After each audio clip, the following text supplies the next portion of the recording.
Évangile de Jésus-Christ selon saint Luc. En ce temps-là, Jésus disait à ses disciples : « Vous le savez bien, si le maître de maison avait su à quelle heure le voleur viendrait, il n'aurait pas laissé percer le mur de sa maison. Vous aussi, tenez-vous prêts. C'est à l'heure où vous n'y penserez pas que le Fils de l'homme viendra. » Pierre dit alors : « Seigneur, est-ce pour nous que tu dis cette parabole, ou bien pour tous ?» Le Seigneur répondit : « Que dire de l'intendant fidèle et sensé, à qui le maître confiera la charge de son personnel pour distribuer en temps voulu la ration de nourriture ? Heureux ce serviteur que son maître, en arrivant, trouvera en train d'agir ainsi. Vraiment, je vous le déclare, il l'établira sur tous ses biens. Mais si le serviteur se dit en lui-même : mon maître tarde à venir, et s'il se met à frapper les serviteurs et les servantes, à manger, à boire et à s'enivrer, alors, quand le maître viendra, le jour où son serviteur ne s'y attend pas, et à l'heure qu'il ne connaît pas, il l'écartera et lui fera partager le sort des infidèles. Le serviteur qui, connaissant la volonté de son maître, n'a rien préparé et n'a pas accompli cette volonté, recevra un grand nombre de coups. Mais celui qui ne la connaissait pas et qui a mérité des coups pour sa conduite n'en recevra qu'un petit nombre. À qui l'on a beaucoup donné, on demandera beaucoup. À qui l'on a beaucoup confié, on réclamera davantage.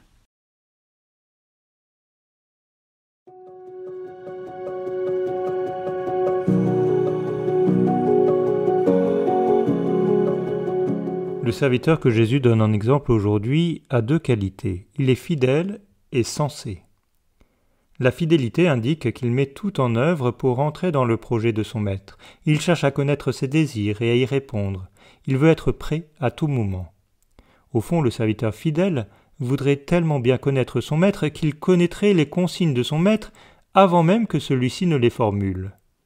Dans la fidélité, il y a une union de volonté entre le maître et le serviteur. Ce serviteur est aussi sensé. Il met en œuvre toutes les ressources de son intelligence et toutes ses capacités au service de son maître. Il ne se contente pas d'obéir servilement, il imagine des solutions, il propose des manières de faire nouvelles, il invente ce qui pourra réaliser plus profondément encore les désirs de son maître.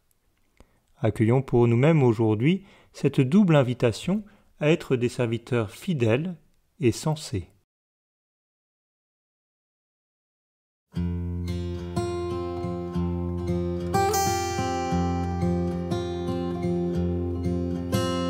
Rien que pour aujourd'hui, viens régner en mon cœur et sois mon doux appui, mon Seigneur.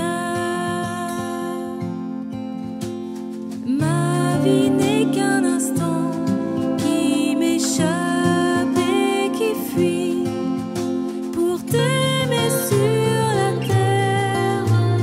Je n'ai rien qu'aujourd'hui.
soir.